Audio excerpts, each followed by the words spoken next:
Okay, everybody, so we're demonstrating the PvP features in grief prevention. So to get started, I'm just going to show you how the combat rules work.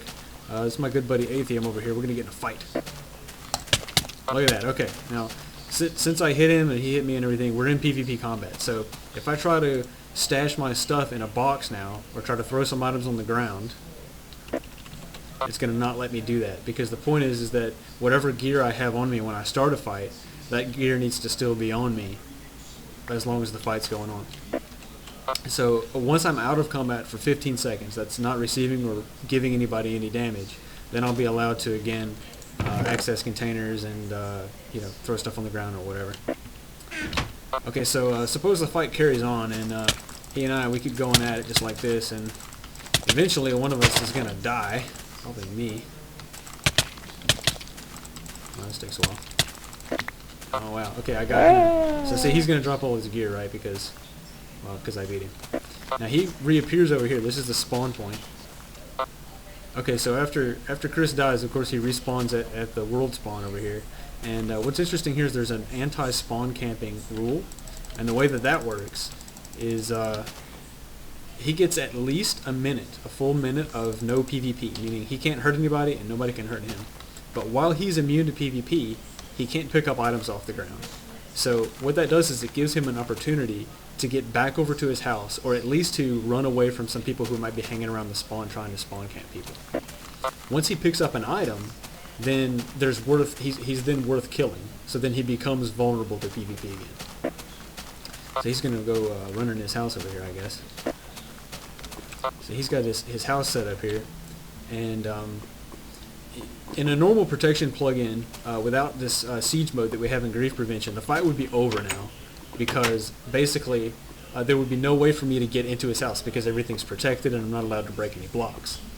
But with grief prevention siege mode, I can actually punish him for hiding from me and encourage him to come out here and fight me. And so if he won't come out and fight me, what I can do is I can type /siege,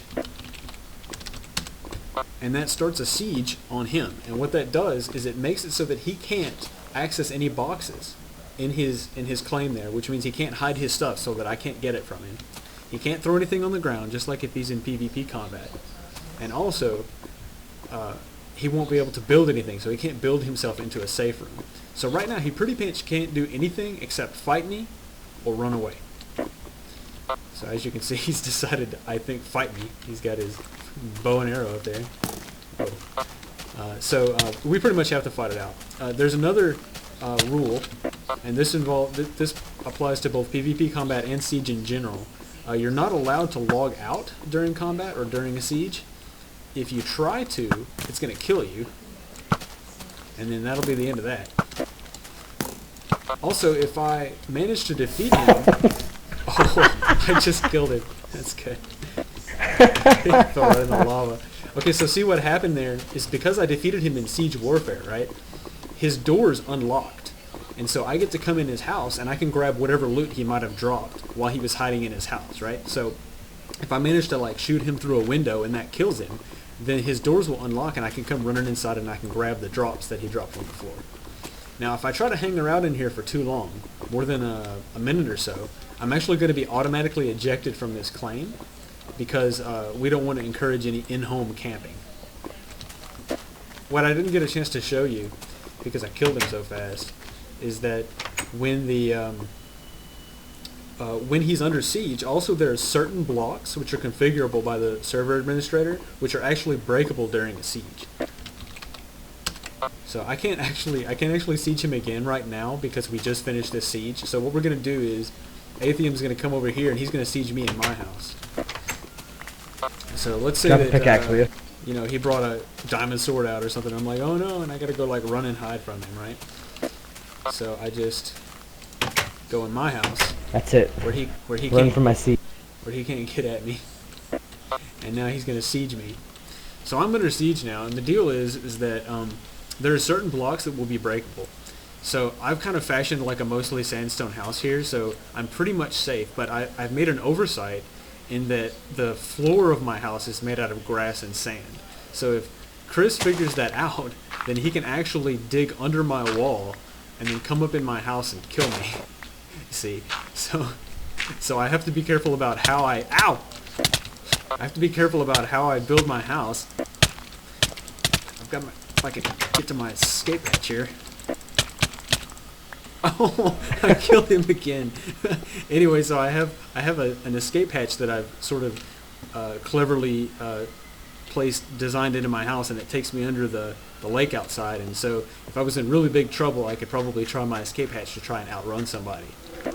And while they're trying to figure out where my escape hatch comes out, you know, I'm getting away from them.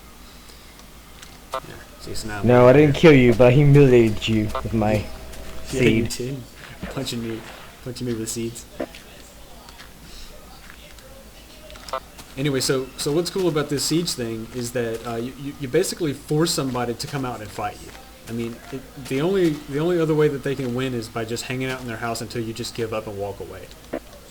And it's really interesting because it has to do with how you build your house. I mean, these forts are relatively simple, but you can imagine if you wanted to include, say, you know, animal grazing fields and crops and, you know, an enchanting room and all this other stuff, it would be a lot harder to figure out a way to build all that and make it look cool and at the same time be sort of secure. Now, if you want to take it up to even another level, then you can do something like what Chris has started over here. You can see that he's got a bridge here, and you could imagine that maybe he could put some pistons underneath the bridge and have a switch inside. And so then, if you're hanging out on the bridge and he flips the switch, then it sinks down a level and the lava like seeps over the bridge. So then the lava could seep over the bridge and kill you. So you can actually build traps and escape tunnels and all kinds of other things into your build. Now, over here we've got the home of Tater Tots Yum, Tyler. He's built a pretty cool fort here. You can see that he's made it mostly out of tough to break blocks. These are stone, so I couldn't bust through this wall. But here's a key piece of information. So because he's offline, there is nothing we can do to break up his house. If he's not here to defend it, we can't even break the soft blocks like this cobblestone here. So it's not possible to grieve somebody unless they're around to actually fight you and defend their home.